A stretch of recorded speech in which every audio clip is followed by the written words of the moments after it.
Hi. Got it. Thanks for being on Hello. Forever Motoring. It's great to see Thank you. you for having me. So, this podcast is about what moves us and the ways we move. And I always start with a question about tell me something that's moved you in your life, a moment when you remember being moved. Well, of course, you have your first memories when you were in a car somewhere or whatever, but those are not as vivid as actually the first time I was on a two-wheeler. So my brother is much older than me. He's like 14 years older.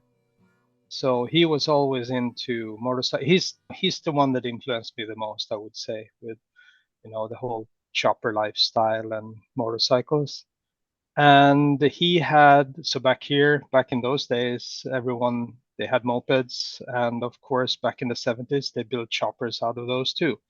And once he took me on his moped, um, and just took me up in the city. So I think I must have been like maybe 3 or something, like really young.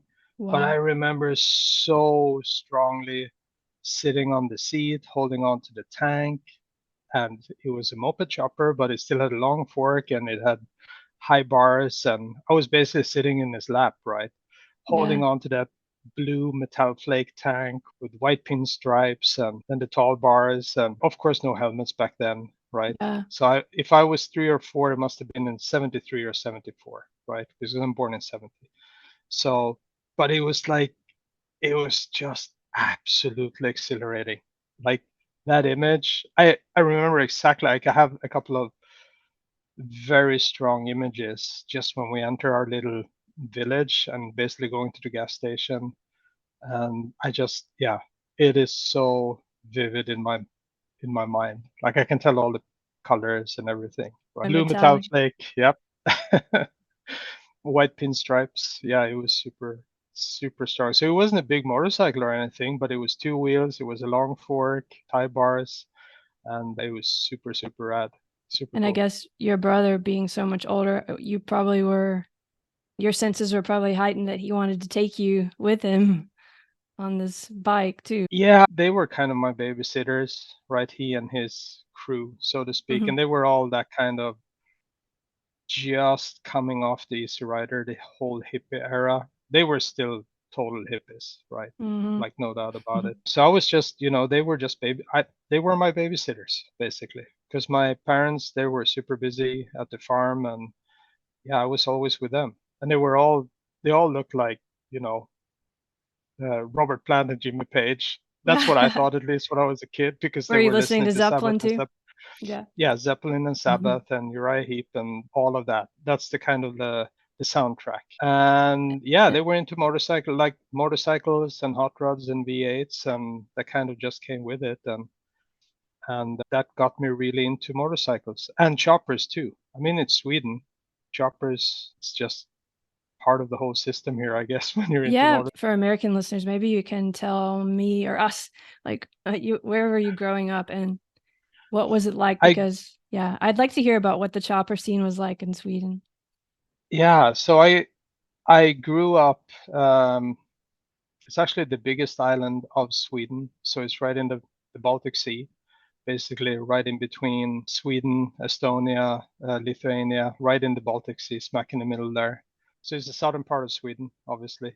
And the chopper scene and motorcycle scene and hot rod scene, customizing scene has always been super strong in Sweden. And I think the connection was made very early on.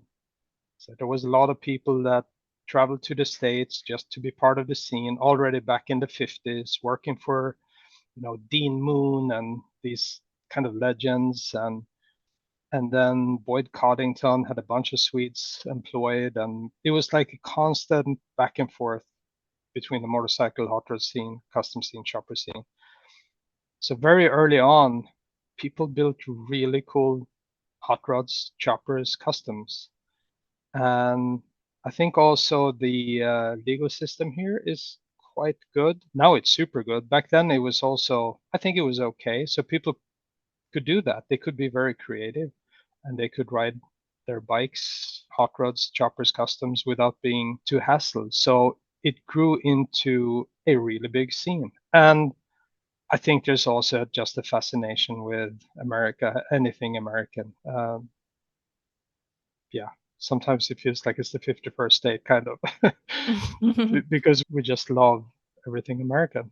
that's funny because American is a mix of everything from all over the place and definitely also from Sweden and Europe. I mean, even Indian, Oh yeah, it all yeah, goes back and forth. It's kind of funny. It's yeah, like a it does. constant creative exchange.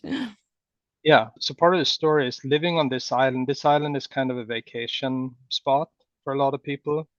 And when I was a kid, also for all these motorcycle gangs. And it wasn't, when I say gangs, it wasn't outlaws. But it was clubs. It was chopper clubs. But they were more focused on building and hanging out and partying. It wasn't really the outlaw scene. It came much later. So you had a lot of these really cool chopper gangs coming down for vacation, and they all rode without their helmets and long forks and super cool paint jobs. And it's like every summer that was the coolest thing ever. I was just laying in the ditch next to the road waiting for these bikes to come by, and all open pipes, and they just all looked so happy, like totally at ease with life. They were probably stoned out of their mind, all of them. I don't know. It was a really cool experience. Like every summer, this was the highlight, right? And you could hear them from far away. So I would usually run out and had my favorite spot in a ditch where I could see them really well, and then they all passed by waving, and yeah, it was cool. It was super. And actually, now, like years after, I met a lot of these guys, right? Oh, And wow. because they're still riding and a lot older now, but you recognize them from the photos, and I remember the names of the gangs, and even remember some of the choppers very vividly. So Wow. yeah, it So that goes little around, boy, comes so there was around. like a ditch by the road or something, or Yeah, it was just the, for the the the walk? bank of the road in the garden, in our garden. It was like that perfect spot. That's what I would like. Just lay down and I could take it all in. Did you have any dreams? Could you imagine like one day you might design the bikes that those guys would ride on? Well, I wanted a chopper. Like Mm. all me and all my friends, that's what we wanted. It was like the coolest thing ever. As soon as you had a bicycle, you chopped the fork and extended the fork, and then you got a moped and did the same thing, and then you got a motorcycle. Why not just buy one and ride it? Why did you have to You had chop to or make it bob your or own. yeah, You had why? to make it your own. It it just went without saying. Like you couldn't ride anything stock. Like it was clear. We saw all these gangs. Like no one had a stock bike. So obviously you were not supposed to have a stock bike. It was supposed to be chopped. It was supposed to be bobbed, custom painted. And then like even when you started on the bicycles and you actually get it together, you know, I learned how to weld when I was super young, but super shitty. But at least it kept the parts together. So I was like welding stuff for all my friends. We're all from farms out here, and all the farms have good workshops, and all our parents just let us use it. It was like, yeah, no one really cared if it was dangerous or not, or if you could set anything on fire. Wow. It was fine. But it was that, like, very quickly when you actually put something together that you can ride, even if it's a bicycle, moped, motorcycle, and you made it your own, and you and later with engines, you talked about engines before. When you can get an engine to work, it's like it's just the most amazing thing. It's like you breathe life into something that you created, and now you can ride it.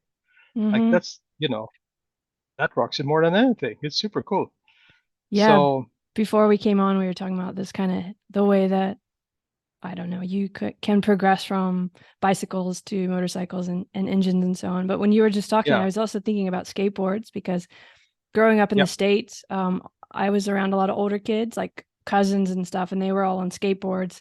And it's similar to what you're describing. You made me think of it because I also had that like everyone had to change their board, do something to their board. You always had to make it your own. And I remember doing that as a little kid, and it feels so special to actually, I don't know, you start to become kind of at one with this vehicle in a way. that's it.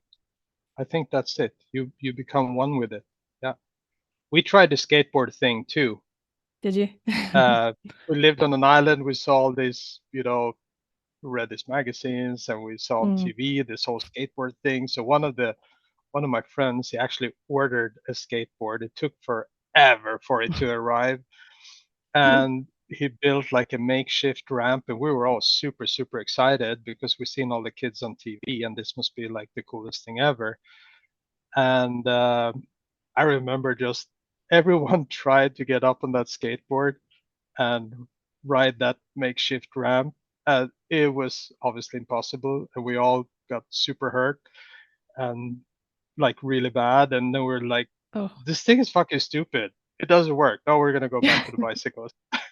I had None had similar. I did was like, it. oh, I can ride a half pipe because you've seen all these videos and magazines, and then you're standing at the top of it, and you're like, oh, I'm gonna kill myself if I actually No, try and this. ours was really shitty. It wasn't that tall at all, but we were breaking bones, and Oh like it was no. so bad. And we just like, this thing is stupid. I mean, we can, and we just gave up on it. Back to bikes. back to the back to bikes, bicycles and mopeds. So Yeah, it was was your such a fiasco. We just didn't have the patience. yeah was your brother doing all this too when you were really little I on think the farm? he was more into music, but like all his, he always had a motorcycle. It was always somehow modified, and then they got, but also his whole crew. There was like my neighbor was into cars and always doing something to it, modifying it, fixing it. There was a lot of creativity. It felt like no one really questioned it. It's just how it's supposed to be, you know. Mm-hmm. So I never questioned it either. It's like you Yeah. can't have anything stock. You have to build it. You have to work on it, and it was great because you did all the trial and errors, and you learn, and yeah. So Kind of your it, first it was it sensory was exciting. experience, or like working with your like your I don't know, it must be really deeply ingrained in you, this working with tools and riding Yeah. bikes and all this. If you started so young, I mean, you have these vivid memories from age 3. That's Oh pretty yeah. young. Yeah. Yeah. Yeah. Yeah. And also, if you're growing up on a farm, you're kind of like us, all us kids. It it was easy, right? Because you have all the tools. You have welding machines, you have grinders, everything that a farm needs to have the machinery running. So in a way, we, there was a lot of other stuff we didn't have, like money. Like none of us had money ever. It was just the way it was.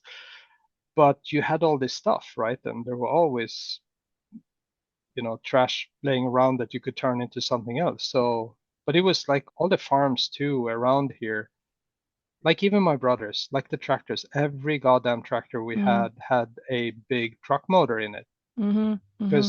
Because investing in like a full blown, super expensive new machine, it was not even on the radar. You couldn't do it. The farmers back then couldn't afford it. So they just did their own stuff.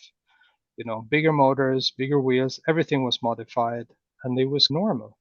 So I you, really know what you mean. It's weird because you're talking about Sweden and I grew up in the American South, but my grandfather had a big farm. So growing up as a kid, I also grew up on the farm. So I know what you mean. There's always scrap metal, there's always yeah, machines, there's always like you're basically always trying to turn old stuff into other stuff. yeah, yeah. And it was just cool to be part of it, to see like how creative everyone was. Sometimes it felt like some of the farmers, they probably enjoyed more being in the workshop creating stuff than actually being out on the fields. But that's what we love to do, to hang out and see all this stuff. It was just totally natural. Like Mm-hmm. no one bought new stuff. You Is it always similar for your kids today? You have 2 boys or 3 boys and a I have girl? two boys and a girl. Mhm. Do they feel as Um, free as you did, do you think? Because you're also on a I farm, think, right? Your family? yeah, yeah, yeah. We have a little horse farm. I don't know. My oldest kid is totally into motorcycles. He's also building and wrenching and modifying. Like he and his friends, they are remind me a lot about myself. Um, my younger boy, he's racing motocross too, but he was never interested in wrenching. Whereas Isaac, my oldest boy, he always did all his own stuff. He wanted to do his own wrenching. He wanted to understand how the motor works, suspension works, and he does all of that himself now. He did it already years ago. Um, but Grim was more just he wants to ride. Everything should be prepared, and Mm-hmm. he's actually a really fast rider, but he just wants everything done. If he has to change the air filter or not, then he rather skip practice, kind of. Doesn't have the time So for it. It's funny how they're so yeah. different. And Saga is of course the horses, but she does everything herself, right? Takes care of all the horses, and she just takes care of everything. So in a way, she's very self-sufficient, right? If something breaks in the stable, she will take care of it and fix Mm. it. So Well, that's a lot of uh, responsibility. I always wanted a horse for as a kid, sure. of course. I mean, but we moved too Yeah, much. So, I but guess. it's interesting because Oh, it's similar, right? Riding, like we were talking about, the machine becomes like a living oh thing to yeah, you. And I think as a yeah. kid, the way I felt about horses, it's not so dissimilar from the way I felt like when I was putting quotes on my skateboard and kind of making it special. There's some weird connection that happens, especially when you're a kid and you're still have your guard down. Oh yeah. And even like Kusaga rode motocross for a while, and she Oh, was supernatural on cool. the bike because she was just jumping back and forth between horses and the motocross bike, and it came super easy to her. Um, Even like motocross is tough, right? You jumping and ruts, but it was like Oh yeah. supernatural. And even the boys spin on the horses, and same thing there. Like they actually, like I rode a horse once, I sucked. I was scared to death. Like, It is but scary. I they mean, also because like they are very alive. natural. They do have their own personality. Oh yeah, no, it scared the hell out of me. But for them, it was also very natural. They jump on the horse and it's like they figure out the braking, this start, brake, clutch kind of thing, and how to. I think motocross you also worked a lot with the pegs, right? Hmm. Which you do on a horse too with the stirrups. Hmm. For the So I body, think it's a little like bit all of it, similar. yeah, it came very natural to them. It's like an afternoon out in the paddock, and it's like, holy shit, they can ride a horse too. Like what the hell? Both of them connect you to the world in Oh a yeah, strong way. With the horse, it's more, I guess, more direct to nature, of course, because it's living, breathing. But the bike starts oh to yeah. feel like that too, and you start to feel connected to the environment around you. Like the bike starts to sort of breathe as the environment in a weird way. No, absolutely. And especially when you work on the motorcycles yourself and engines, it's, yeah, that's why I always say that when you breathe life into that engine that you put together yourself, and it's like you're breathing the soul into it, right? And it Hmm. comes alive, and just just like Saga takes care of the horses, and they got to have the right food, and they got to have the right this and right that, and the right environment, and you got to take care of it. Feels like a motor is the same, right? Because you got to take care of that thing, otherwise Hmm. it will kick back on you, right? And Yeah, I always that's been true. very very fascinated with that. It's And like the more you when know you about, know yeah, how, yeah, the more you know when you about how know it how that. works, the more intimate it becomes. Very intimate, I guess that's the word. It Oh yeah, becomes, yeah, yeah. yeah, absolutely. And especially when you're dealing with big American V twins that Oh gosh. are stroked and bored and tuned, and like that if it's like kickstart and you mess up one or two kicks, that thing will never fire up. It's like you just have that window, or you got to know it like perfectly well. Otherwise, you're gonna soil the plugs or whatever. But that makes it really fascinating. Like figuring that out, what makes it tick. It's awesome. I love it. Yeah, it is. It's this balance, which is similar to writing itself, like that when you're in this kind of Absolutely. flow where, I don't know, you feel like you're taking part in something really special. I mean, you are, but you can Yeah. actually know that you are. Yeah.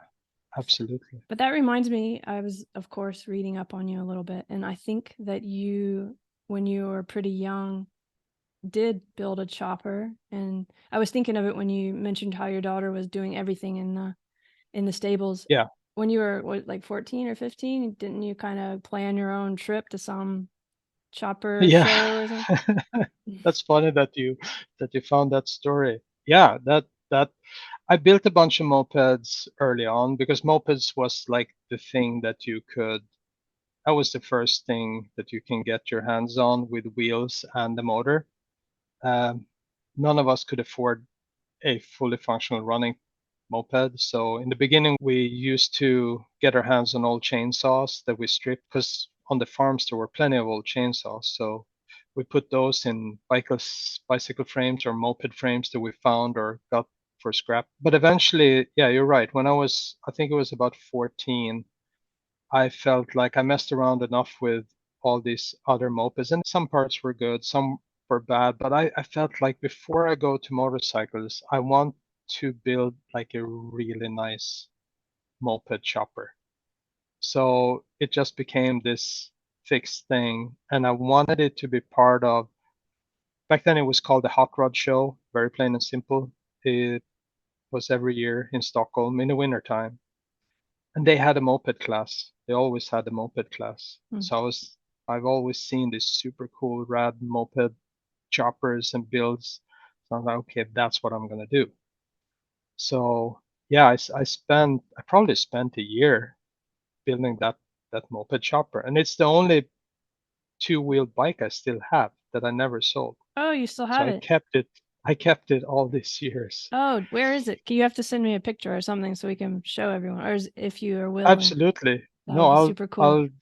yeah, I have pictures on it. I'll send it to you. So I just poured my heart and soul into that and tried to make like everything perfect. Because when you build the other bikes that I've built before, some parts were good, some were bad, but you just never really took the time to go all the way. And this one, I was like, no, I'm gonna go all the way. Mhm. So I did. You When remember it was finally making that finished, conscious choice, like, okay, I'm gonna go all the way? You remember yeah, thinking that? yeah, Wow. That's quite yeah, something to like think when you're like 14. You were focused. yeah, it was probably one of the first times I felt like when you really, yeah, like you get into the zone, right? Hmm. But it was also the first time because, you know, it's the first time I connected drawing with making something. Because I always been drawing and sketching and painting, but it was totally separate from motorcycles. I mean, I was only drawing motorcycles, but I never thought of drawing anything that I could build. Like that concept hadn't even occurred to me. I didn't know what a designer was, obviously. I didn't know that it existed a job like that.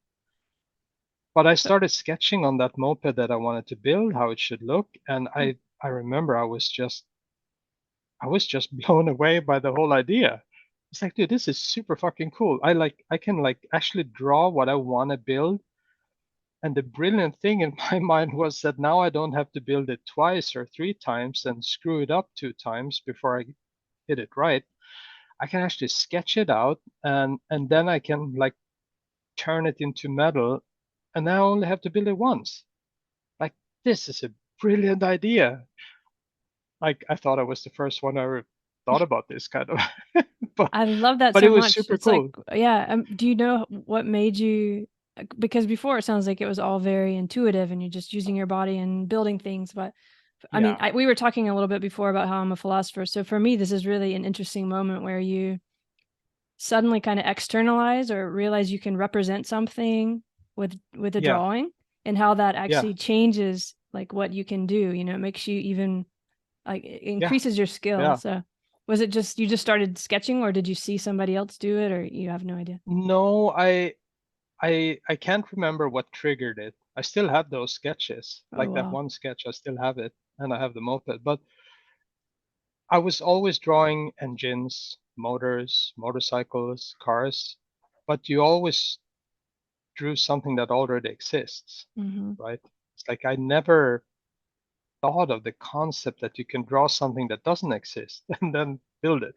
The revelation was really that okay, this is great because I don't have to build it once or twice. Because when you're just in a workshop and you're building stuff before that, I would screw up. You put a lot of time and effort into something and then you put it on the bike and it's like, this looks like shit. Damn it, I gotta do it Oh. again. And Mm. you do it again. And it's like always this trial and error, right? But this was the coolest thing for me. It's like I only have to do it once now. And I made it to scale so I could like measure from it to the real bike. And yeah, it was like I thought it was just the coolest thing ever. Just And it that worked, connection. right? You made quite It a worked. chopper, didn't you? Didn't you win or something in your class? I won the show, yeah. Wow. Yeah. First time you It were was there and you won. Yeah, it was like pouring fuel on fire, of course, right? At If I that if I age too. hadn't, yeah, and like all the effort it took, because I live on an island, it's expensive to go to the mainland. Um, my dad was absolutely not interested in my plans, but the show itself had an allowance for traveling. So basically, I got a little bit of a budget. I got a couple, I think it was like $150 or something, which was plenty back in Hmm. those. It was like in 1985, so that was a lot of money. Yeah, So I knew if I don't get everything sorted, my dad is not going to do this. I see. So I went ahead and I rented a VW pickup.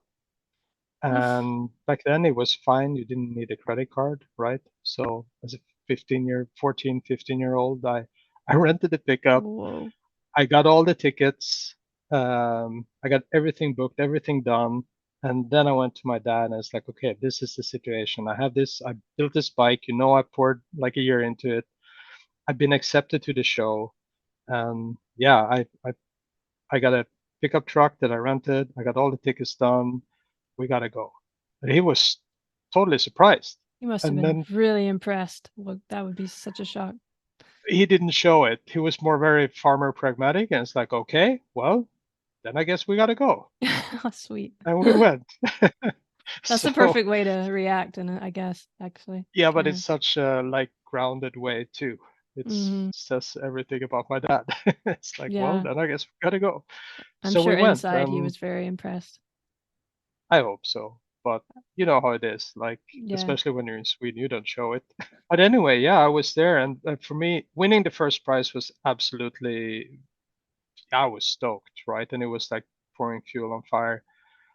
What was even more like, it was like you just, I don't know, like all these builders I read about in all these magazines, they had their bikes there. Oh The gosh. hot rods, the bikes, the cars, and just all of a sudden you're walking among these heroes. It was unbelievable. Whoa. I couldn't That believe it. sounds like That was a super moment that's cool. hard to live up to.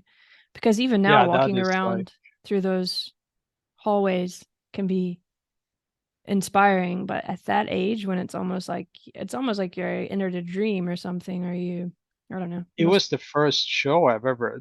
Before that, I only took part in all the shows in magazines, right? Mm, I had mm. never been to a real show, and and no, it just answered all my dreams. It was amazing. I guess it And set like I you on a say, path. yeah, oh for sure. I mean, I just wanted to belong to that scene forever. That was it. You went to art school, right? So was that the kind of beginning where you wanted to connect those things, or how did you end up? No, it took another 10 years till I Mm, actually connected the dots for real. I see. Almost 10 years.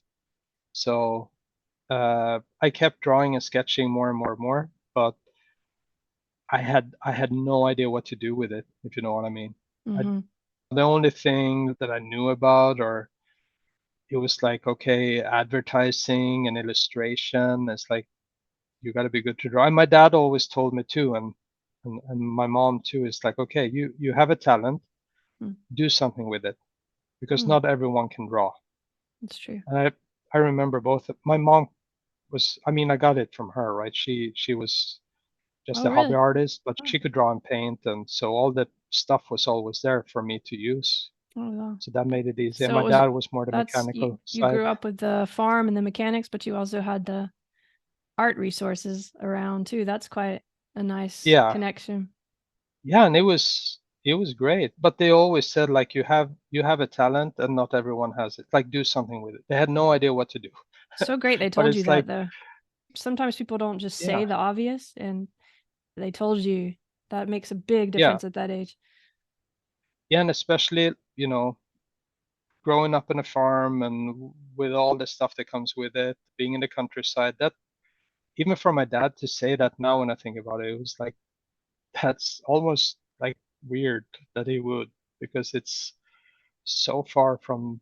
kind of the life you're living here, right? And later when I was in school, it was like the opposite. I remember you had this studio, so what do you call it? Study counseling, whatever it's called. Oh yeah, student councils, And counselors, student whatever. council. Hmm. Yeah, yeah, yeah. And he was just the other way around because I had good grades in drawing and art, but I also had pretty good grades in chemistry and physics. But the only reason for that was we were a couple of kids that started competing because Wow. I'm not very good in it.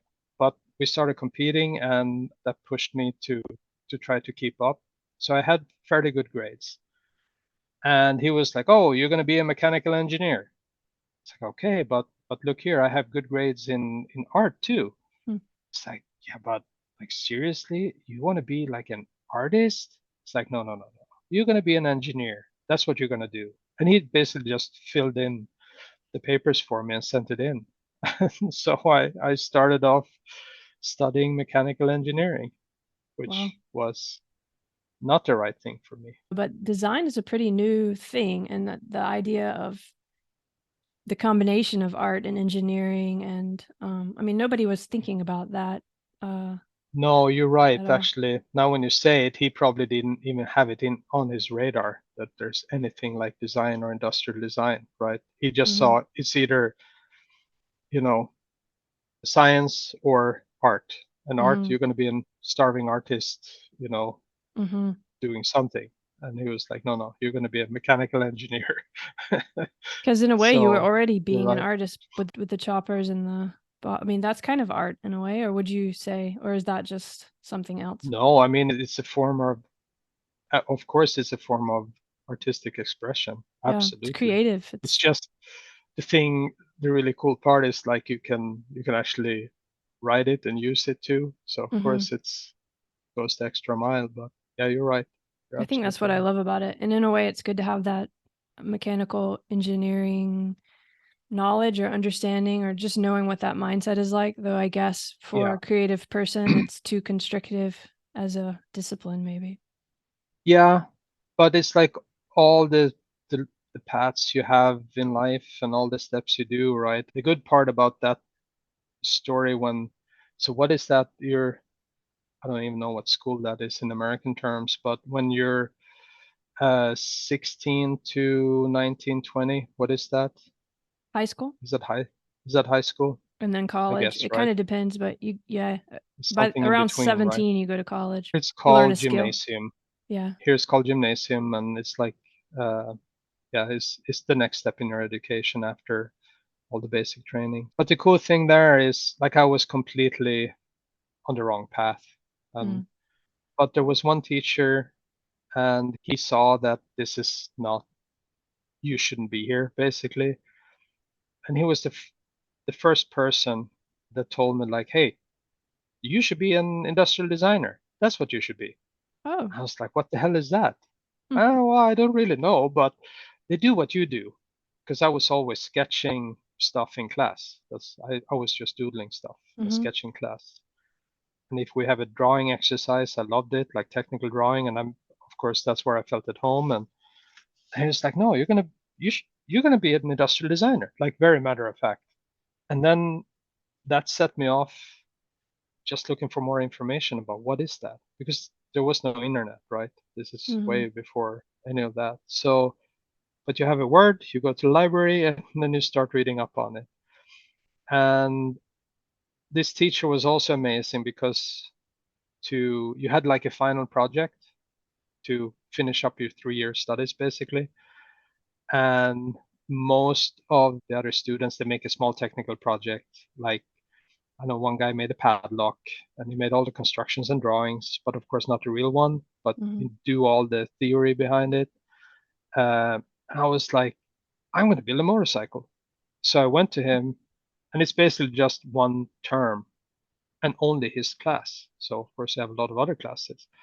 But it's like I want to build a motorcycle, which is completely fucking insane when you think about it. And he was like, "That's right. That's exactly what you should do." It's like, um, okay. He said, "Yes. Well, that's what I'm gonna do." Perfect. Make a plan. Show me what you want to do and how you want to do it. Like basically make a little process plan, right? And project management and all of that stuff. And again, the hyper focus, right? And I built a motorcycle. I built a chopper in his class Oh my God. because you had, when you had in school, no one used it, but there were lathes and milling machines and Mm-hmm. welding machines. Everything was there. It's just no one really used it. So I just took ownership on all of that stuff. And every evening, every spare time, I was just making parts. And he also taught me how to make like a schedule on, okay, you have all these parts you need to do to get a running motorcycle. Okay, how, when do you need to do what in order to get done for what time? I'd never done that before. Mm-hmm. So that was amazing too. So he taught me a lot of stuff. And by the end of the semester, I had a running chopper all done. I completely wasted all my other grades. Like they just into oblivion bad. But I had a running chopper and But it good was grades in exactly the his right thing to class. do because all those skills are what you would eventually use. Teachers change our trajectories, right? Like this one Oh person no, says it's this one everything. thing. Like if just that one little moment in Yeah. time hadn't happened, And it also just, that he let me do that crazy project, which yeah. was And he absolutely insane. encouraged you. It's so Yeah. important. So, so important. And and I think that's the most important role the teachers actually have, right? Finding that right path and like giving you that little knock in the right direction. Because as a student or a kid, you just don't know. I had no fucking clue. I didn't know what to do. But to get on the right path, I mean, that's to see the talent or interest or what makes someone really burning for something and put them on that track. Absolutely. It We're did that age, it. we can't see ourselves. It's like we're just trying to develop an awareness of who we are. We don't really Yeah, we're not like thinking about our own thoughts so much, even though we might be like stuck in them. But when you have yeah, someone who yeah. sees you and just says it, it can make such a huge difference. And also when they encourage you. Do you see that with your kids today? Does it happen still? Yeah, but there's a big difference. At least when I see my like Isaac, my oldest kid, he's also a designer. He's studying design, and he's actually right now he's doing an internship with Stark Future, so he's also on the Oh, motorcycle goodness. side. Wow, cool. But the thing is, he's 23, uh, and I mean, he is like even when he was like I don't know 15, 16, 17, he was like way like 5, 6, 10 years ahead of me, Oh, wow. and I I see it not it's not only with him, but like all his friends and my other kids too, and it's they just have so much more access to information. They find out earlier, I think, what they want to do, and it allows them to focus. If you're focused and if you practice, like you can really get far, which was it was just impossible, right? When I Mm-hmm. was a kid, all these Everything sources of information, it just wasn't there. was so Exist. spread out, took a lot more time to connect the dots. Now it's like an accelerated, Yeah, it's almost too many possibilities, you know? you're right. Because if you don't know what to do, I think you probably can freak out also. Yeah, if But you if you don't know have what an you want to interest. do, yeah, or you just don't know if you're good at many things, or that is probably going to make you freak out. You have access to so much more material, right? And you can learn if you want to. So yeah, what took someone my age probably 10 years to acquire and to learn and to hone, you do it in maybe a couple of years now, which on one hand makes them way better than we ever were, which is pretty damn cool. But it also gives a lot of pressure, right? That you have to figure out what to do. I mean, I didn't start working till I graduated when I was 28, Mm-hmm. right? That's pretty normal though Uh, for that time yeah, then. back then. Now I don't know. I mean, it feels like everyone is so much younger and so much more focused. When you were a kid, it sounds like you already had like you had a desire, a passion, and you were motivated and you were being creative in a kind of natural way. And that sometimes people today look their whole lives to find that kind of, I don't know what the word is. It's not like comfort but it's a kind of grounding or something, you know? Yeah, yeah. Well, it helps when you suck at everything else and you're only good at one thing, for sure. So for me, it was like I'm just so happy that yeah, people pushed me in the right direction and saw that there was a path that could work for me because like I said, when I was a kid, you just don't have any clue, right? I wouldn't have patience for anything else, and I wouldn't be good at anything else either. Like this is what I'm good at, and I'm so happy that I'm on this road because otherwise I would really struggle. Yeah, well, it's good you found it in school. Were you supposed to stay with a certain program? So after that class, did you have to kind of finish the mechanical engineering, or how did you end up? Yeah, I finished that, and after that, I was actually really happy to get away from school because it was just I can't I'm not good at studying like Mhm. numbers and stuff. I'm just not good at that. So after that, I just spent most of my time working on motorcycles, building motorcycles, and I sketching and drawing a lot of freelance stuff. But I didn't really have a plan at all because I didn't know I there was this word industrial design. I didn't really know what it meant deeper though. Like it felt so far away, like becoming an astronaut or something. Mhm. But I got really into the chopper scene, building a bunch of bikes, going to shows, and once in a while in the magazines back then, there would be an article about car design, motorcycle design, just like a little obscurity of the scene kind of thing. And there were also a couple of designers like Chip Foose, um, who they were designing hot rods, right? Custom cars. But they all went to this school, Art Center College of Design in Pasadena. Oh, So it's like, okay, this seems to be like a really cool place to go to. But it was again so far away. It was like NASA. I yeah. just couldn't, like, how do you get in? How do you even get a prospect? Like, I couldn't. It was there in the back of my mind, but I didn't really know. But the other big thing was a couple of my old teachers from school. They kind of got because they also live here locally, so I would see them all the time, and they kept bugging me. It's like, hey, you can't just mess around with bikes, and you got to take the next step. You got to do some art study. You got to go to art school. At least you have a foundation, and then you can move on and decide. But you can't waste that talent.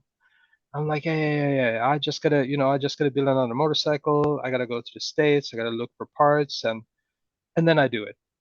And it Mhm. just kept going. 1 year, 2 years, 3 years, Yeah. till I was 22. Then I met them here in our local grocery store, and one of them, Harriet, said, "So here's the deal. I applied for you to the local art school, Oh my gosh. and now you have to go in and show your portfolio." I was like, "Whoa, wait! But I have another motorcycle I need to build, and I'm supposed to go to the States again." It's like, "Yeah, sorry about that. Fuck that. You have to go and show your portfolio because this doesn't work." It just goes on and on. She was like actually a little bit pissed at me in a cool Oh way my because she was gosh. super cool. That is a powerful And thing. Goodness. yeah, it was another one of those teachers, right? So it Mhm. was Harriet and it was Ronnie. They were my art teachers when I was like 14, 15, 16. So they had actually filled in the application and sent it in for me, which is Oh like my such a gosh. weird but cool thing to do. That gives me hope in humanity in a weird way. I mean, Isn't it's that just, cool? yeah, it's so cool. It, it was amazing. So yeah, And I I guess you went, got in. I got in. I Mhm. wouldn't say it was very hard, but it's still a commitment, right? You got to show Mhm. up on time, and you only gonna do the stuff that you really like to do. I was gonna draw all day, which was for me like, this is crazy. Like, how could this be possible? And it's like then the pieces start to come together. Like when you're in a preparatory art school, part of their job is to help you find the next step in your education, and that's when this word industrial design showed up again because they were like, this is what you're supposed to do. It's like, oh shit, here's like the second teacher that tells me this is what I'm supposed to do. Now I have to take Mhm. it serious. And then fast forward, I applied to Industrial Design University in Stockholm, and I got in there. And there, I started meeting students that had been to Art Center College of Design in Pasadena, and Oh, now we go all full right. circle, right? Mhm. So now you And had I the was like, connection. holy shit. yeah, if they can do it, I bet I can do it. Like Mm-hmm. I can become an astronaut. Like that is fucking I insane. love it that you compare it to And the astronaut. That's what I wanted to be as a kid, so I totally get it. but it was that far away. Like that's the Mm-hmm. only way I can explain it. Like being a car designer, like sketch or motorcycle designer, sketch all day long. Someone is going to pay you for it. It's insane. It's like how can that even be possible? From that point, it was just full focus again. I did an exchange program at Arts and College of Design. So half of my master's study I did at Arts and College of Design in Pasadena, and So you yeah, made it it was happen, just or other people helped you make it happen somehow. It's, well, it's always about that little push, right? You got to mm-hmm. have a teacher that pushes you in the right direction and inspires you and motivates you to take that step and makes you believe that you can do it, Mm-hmm. right? Because it feels like you're skating out on pretty thin ice every time, and it's hard to believe in yourself that can I be an astronaut? It's like, dude, you're supposed to go to the moon. That's pretty damn hard. It's like, yeah, but I think you can do it. It's like, holy shit, really? Okay, well, let's go for it. Yeah, it makes So all the it, difference. It opens the path that, oh, yeah, I actually can yeah. take that path. That is a path. That actually exists. Oh, but And so then you of took it. course I took it, and of course sometimes when I tell this story, people that know me very well, they also like they keep reminding me, is yeah, you make it sound so easy, but I remember how much you worked for this. Mm-hmm. So of course you have to work too, right? There's no discussion. You just have to tuck your head down, and there's no easy way. Like you have to work and work and work, and I was like 110% focused. I didn't do anything else. That's all I did, 24/7, for many years, right? So I guess it's all about those 10,000 hours or whatever people keep referring to. It gets too easy to tell it as this kind of grace where everything just happens and it's so easy. And in a way, there's definitely that. I mean, your story is kind of, I won't say magical, that's kind of the weird word, but there are these opportunities that come and people are helping you, and but you have to listen to it, and then you have to actually, a friend of mine used to say, the doors might open but you have to walk through them, or you might find the Right. path but then you have to walk it, and that is actually a lot of work and time. I mean, now we're condensing it all, but there's a lot of time of working really hard to make that happen. When you say you worked all the time, do you mean like you're sitting in your room sketching? Sketching, studying, sketching, building the models in school, like, you know, I don't know how to put it, but of course some students go home at 5 o'clock, right? We were a bunch of students. We never went home. Mm-hmm. You basically sleep in school, and you work 24/7. You just work and work, and you just trying to master the craft, right? And learning and doing mistakes and doing it again, and yeah, Mm-hmm. It's a real honing passion. your skills. It's Yeah, yeah, it's passion, it's almost boot camp, obsession. but when you yeah, total obsession. And anyone who's been to art center knows exactly what I talk about, because for each student, like no step I did in my education, it just gets harder and harder and more work, and you just skip more and more of your normal life, if you know what I Mm-hmm. mean. I But do. you also know, like, this is for a limited amount of time, and once I got into art center, that is the fucking craziest education I've ever been to. Like, but everyone was like set the same way. You started out this mm, with a nerd word, and that's what we were. We were all completely obsessed nerds. And when you're in that environment, it boosts you, right? And everyone Mm-hmm. helps you and motivates you, and you spend all your time honing your skill, understanding the skill, learning more. You're so hungry for knowledge, right? And you know it's not going to last forever. So you have this window of opportunity, and you better fucking use it. It's kind of important that you knew that you realized that it's a limited moment. Yeah. That's a kind of a big realization. We don't always know that when we're I mean, I young. I paid for my education myself, but back then, actually, a lot of us did at our center too. It wasn't a lot of grants, and you had to pay for it, right? Mm-hmm. So I knew exactly how much it costed every day. I sold all my motorcycles, every one of Oh, them, that to be makes a able big to afford difference. school. Okay. So it It was was like, do real. you want to go to a movie tonight? No, not Mm-hmm. interested. It's like, no, not. Do you want to go out for dinner? Or should we go do this? No, no, no, Mm-hmm. no, no. I gotta Yeah, work. I gotta that do I homework. get. I gotta Yeah. study. I was So telling you it's I like, was a nerd in philosophy, and it's a similar yeah, thing where you're doing this thing that maybe other people might think is crazy, but not in that little group, right? Like you found your environment where no, people know, okay, it's worth the time and the effort. And that's so important to have this community, that where you feel like, okay, I can absolutely. just put everything into it and I'm not completely crazy. And you're allowed to be Mm-hmm. obsessed. It's Yeah. it's fine, you know. Indulge And your in it. teachers are the same. Mm-hmm. And it's no, art center was super, super cool. And one of my teachers from art center is my boss today. Oh, So wow. that's the other part of it. Like Greg Brew, That's he's our amazing. vice president of design, and he was my teacher at art center. That's So amazing. Motorcycling, like particularly, it is a world of people who really are obsessed and passionate for the most part, right? And they don't go yeah, away. So in a way, no, during those years, you were building a family, like in a different sense. yeah, and I mean, transportation design as such is pretty small industry. Mm-hmm. But then motorcycles, it's like even smaller. Like Mm-hmm. you say, it's almost a family, right? Mm-hmm. And to get into the motorcycle side, you got to be so focused and so passionate. Otherwise, there's just no room for you. And you got to work really, really hard, and you have to understand what you're working on because it's a very, very, very complex machine, right? It is. It's a kind And of insane machine if you think it about it. is. Like, And yeah, big responsibility that you build something like that for someone. I mean, yeah, and there's so much passion in it. Like, mm-hmm. very few people these days buy it just to get from A to B. They Yeah, buy I it know. because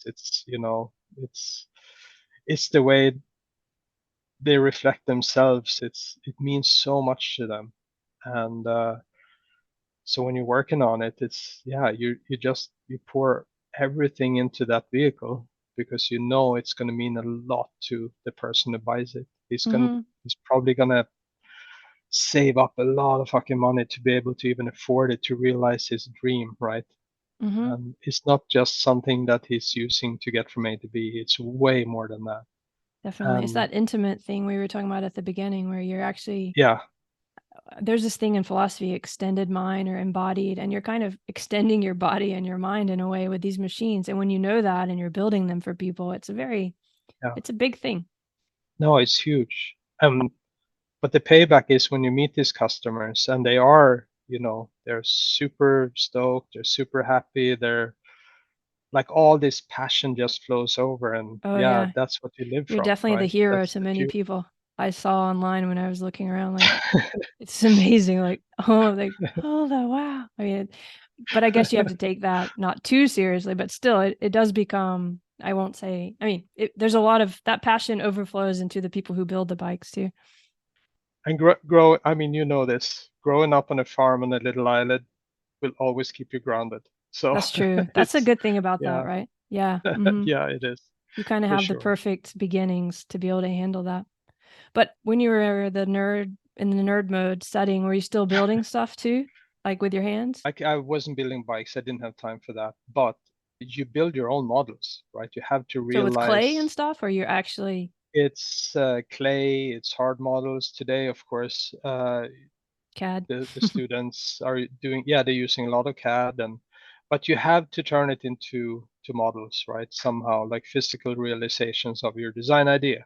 Mm-hmm. And back then we didn't do so much. I mean, all the CAD programs were still really Stone Age, to be honest, and slow and cumbersome. So everyone was building models. Like, you're sketching something, but now you have to take it from a flat piece of paper into 3D reality. Mm-hmm.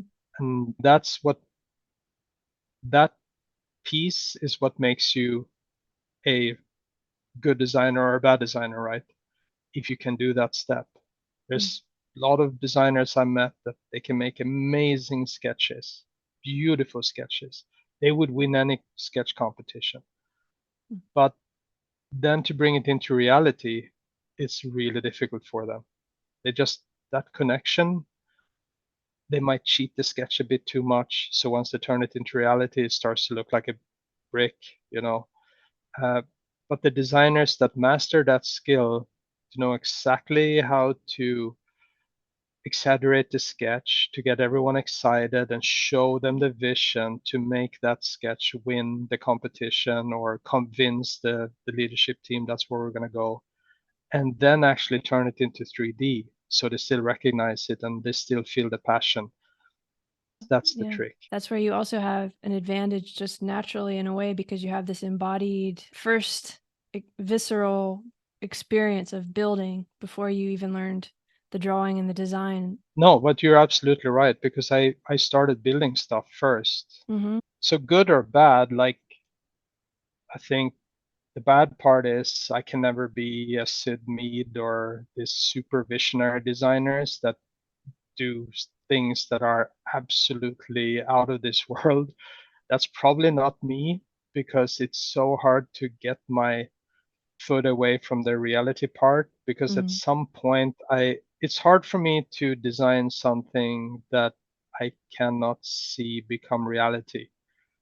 So it's hard for you to push beyond what you think is practical sometimes. Yeah, or maybe not what's possible, but I just want to see, I want to experience and I want to see it on the road. I see. Yeah. And that always brings me back a little bit. And sometimes I'm really envious. Like even if I look at my kid, Isaac, he does a lot of entertainment design for fun, like spaceships and robots. And he has that ability that I don't really have. He can just picture something, well, Star Wars, like Mm.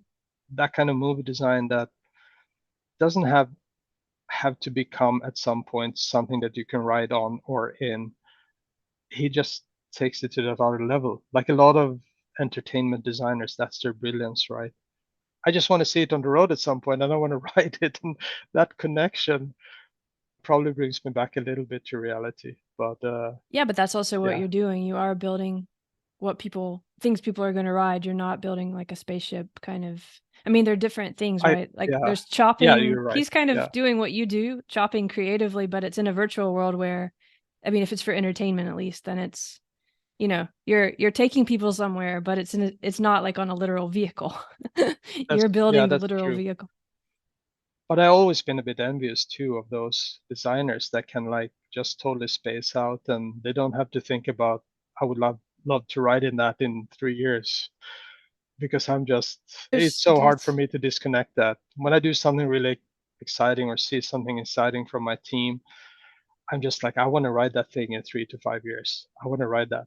That's what gets me going. Mm-hmm. And But that motivation is yeah, probably why you've been so successful too, though, that you have that drive, or what do you think? I I guess it fits the industry very well, Yeah, if you know what I mean.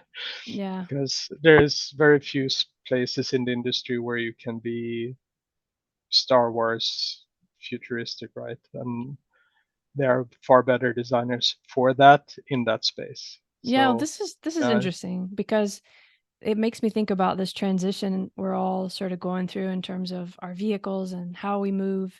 Like, yeah, is it going to be, I mean, obviously we have to do something. We can't keep doing what we're doing with the ICEs, with the internal combustion engines, oh for even though we sure. love them.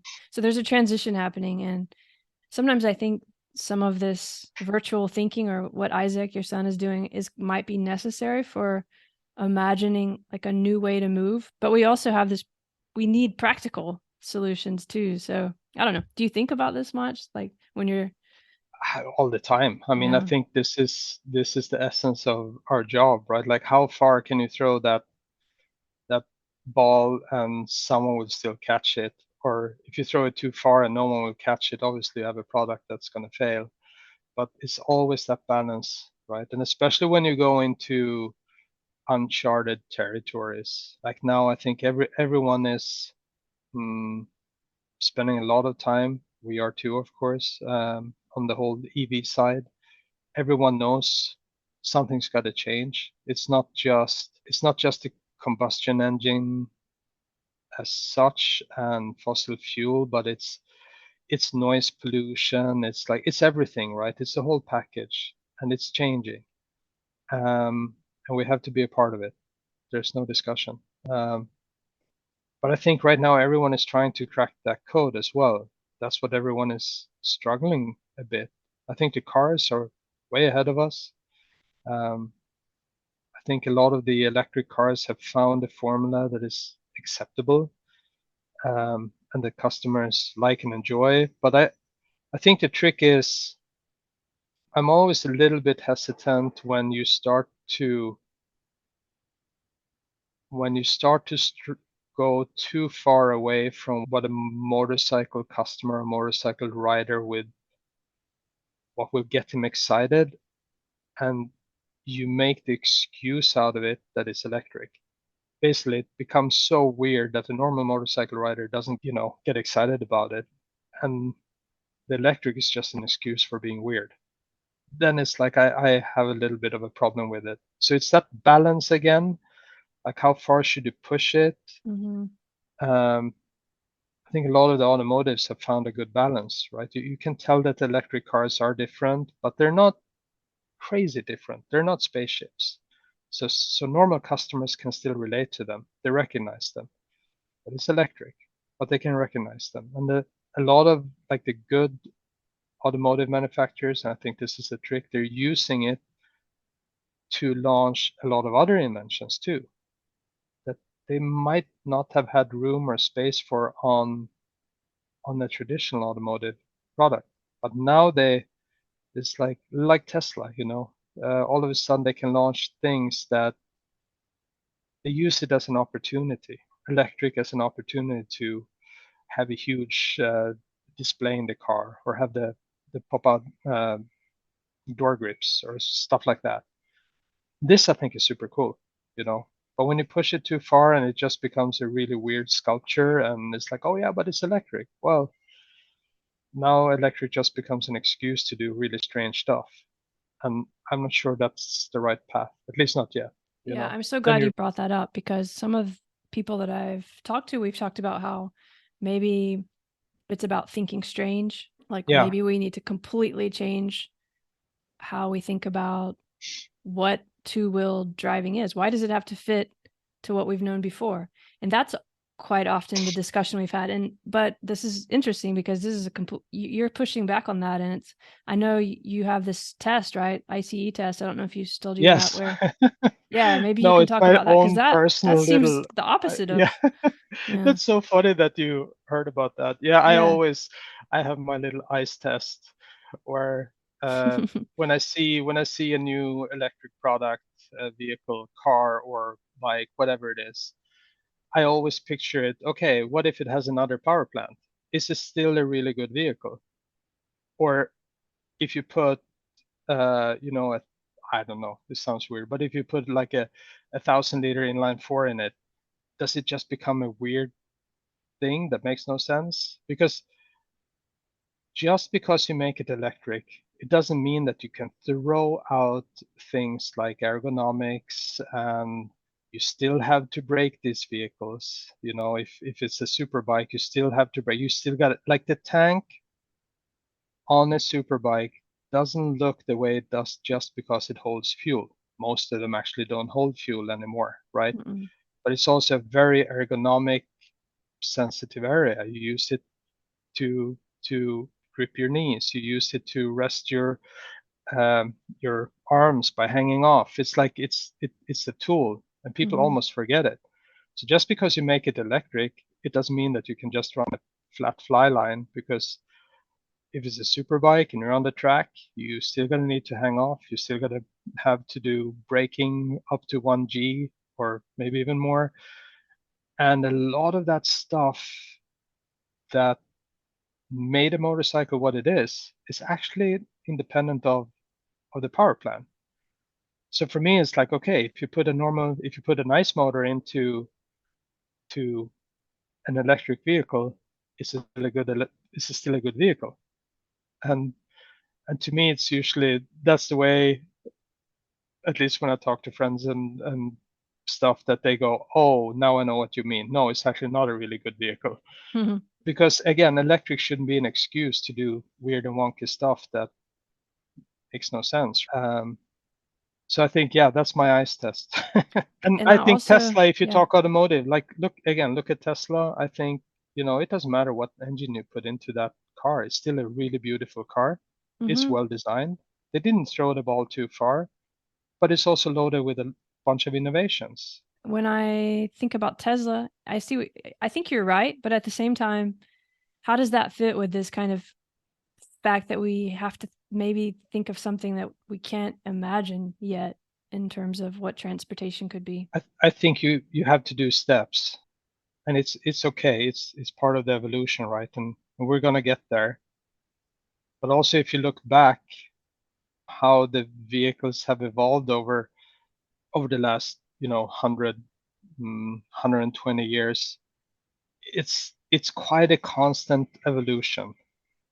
You have your kind of jump shifts every now and then, but very few are like absolutely crazy, outrageous. It doesn't become spaceships, if you know what I mean. Mhm. I always challenge my team with, and I was challenged with that too from my bosses when I was sketching. But I would sketch like something completely weird, outrageous motorcycle. They're like, cool. Now take that bike that you just did. It's really cool. It's super advanced. It's very futuristic, but like put it into the evolution of this particular model. It could be a bike that's been around for 30 years. So pick all the important bikes from that model portfolio. Now add your bike in 5 or 10 years. Does it fit? Does it make sense? Does it look like the DNA is carrying through? If not, where would you put it so it makes sense? And sometimes is that bike I was like, oh shit, no, it doesn't fit, in 5 years. And I would push it further out in like 10 years, probably still too futuristic. And then you put it even further out and it's like, yeah, you maybe landed like 20 years. And now it's like, okay, now I understand what my boss is telling me. Like this, I'm throwing the stone way too far. We will get there, but you need a couple of steps in between. And I think that's when you kind of have to calm yourself down a little bit and be, yeah, put one foot back in reality, right? Mhm. And Yeah. So you're not saying we shouldn't dream big and think of strange things, but at the same time you have to realize we're here where we are now and we have to find the path to that place maybe rather than just exactly, like thinking it's going to suddenly appear. We want to make a paradigm shift, but you always need a path actually from any one yes, place to I any think other. so. I really believe you have to give, normal people out there that mm, that that are using these products for whatever reason, whether it's out of passion or whether it's get to A to B, you have to give them the opportunity to catch up on the story. Otherwise, you're gonna lose normal people. You're gonna throw the ball too far, and yeah, evolution takes its time with everything, right? Art, music, engineering, whatever it is, it takes its time. And if you come up with this brilliant idea, you might need a couple of pieces of the puzzle to fill in to lead people there. I think that's important. But Sometimes you forget it, right? That you're actually designing stuff for customers that they use it every day in their daily life for whatever reason. But that's important not to forget. it's that intimacy that we were talking about in that relationship. I like it that that's the real priority for you. Of course, you love the machines and building cool machines, but you seem to keep bringing it back to that actual physical relationship between the rider and the bike and how that's the most important thing. And you're right. I mean, we can be exciting artists and come up with some crazy ideas, and there's a place for that. But if you're really thinking about today, the person with their machine, it's different. It's like what you're saying. How is that person going to still have their motivation and passion and love? And I think, still that we change towards yeah, something yeah, a little yeah. more sustainable. I think for me, of course, I have just the fact that I kind of live and breathe this life every day. Like all my friends are into motorcycles. They're into a lot of different motorcycles, not just choppers, but I have friends that are, I used to spend a lot of time on the track. I I've done a lot of adventure riding. I've been with my kids who are competing motocross for many years. Like that you really live and breathe. Actually, you live and breathe the customer experience every day, right? So on one hand, I go through the gate to work. I, I basically put myself into a context that is 5 to 20 years in the future. That's where a designer lives, right? That's what we do. it's a parallel universe. It's really weird, but that's where we live. You go through the gate to work, and now you're 5 to 20 years in the future, and that's all you work on. Now you step back through the gate, and then it's really important, I think, that you get back to reality. And it's, for me, it's really helpful to, you know, that yeah, that's my life. I only live motorcycles. So all my friends are somehow involved in motorcycles, and that keeps you grounded, right? You get a feeling for when you push the envelope too far, or when you can push it a bit more. I think you develop a kind of sense for it. You become a sponge, right? That just you suck up all these impressions and comments and feelings from friends and experiences, and then you get through the gate at work, and that's when you get it out on paper. So it As a helps. Yeah, and we didn't even get into it. We're gonna have to do a second show at some point to talk about your actual Time work runs now. really But fast. I'm sorry. This is super interesting. But I know we didn't yeah, even get I it. realized Maybe we can talk again about all of your current work, and because we didn't, absolutely. there's so much more to talk about. But it's time to go for now because I know you have to start work in another Yeah, time sorry. zone. No, Sorry, but we've been talking too much. I've been talking too much. no, you haven't. It's Sorry been about great. But I that. just want to say I think that's so important what you said, and that being grounded and actually having that connection, because you're connecting a lot of different worlds, and that seems very important. And just before you go, I do want to talk about this forever and forever motoring. I guess it's connected to that, what you were just saying. But when you think about the future and what motoring is going to be, what does that forever kind of come? What comes to mind? The first thing I thought about was my friend Jeff Wright, who runs Church of Choppers.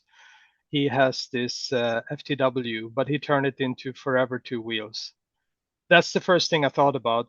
But if you think of that on a bigger scale, I think there will always be room for two wheels for a lot of different reasons. But one, especially now when we're talking more about autonomous vehicles and the cars being more just a transportation pod from A to B and that kind of stuff, the motorcycle becomes the polar opposite to that, right? It becomes your freedom machine for real, right? Kind of a decompression tool in a way that takes you away from the daily grind, and it becomes an even more passionate thing, right? Where you can really get out of, yeah, you get out of the grind. Like someone said, but the 1 mile mark, you leave all your bank loans and all your problems behind when you're on a bike. It just takes that like 1 mile to leave that whole backpack that, always in the back of your mind, right? You just leave it behind and you just go on a motorcycle trip. And it's amazing, right? You can disconnect. And I think with all the connectivity that's going on and all the autonomous discussions and all, it just becomes more and more important that you have that, like that vehicle becomes something else, it's, yeah, decompression tool or whatever you call it. Yeah, it's opening up this other world that's actually your most familiar or real world. It reminds me of going back to the very beginning of our conversation and like Easy Rider and Zeppelin and that Oh yeah, feeling, yeah, of freedom. It's like that's yeah. that connection. It's in a way was such a cliche, but I don't mind because there's a reason you all, like everyone always say that, right? It's the freedom of two wheels. Well, that's what it's about, right? It's an amazing feeling. And on a motorcycle ride, you go through so many feelings, right? You're exhilarated, you're scared, you're pumped, you're excited. You go through sunshine and rain, and you're so close to the element. It's like all of that stuff in one ride. It's like nothing beats it. So I think there will forever be a place for those two wheels, and yeah, that gives me hope. Like you said before, it gives you hope for humanity, and that gives me hope for two wheels. Yeah, There me will me too. always be place for it.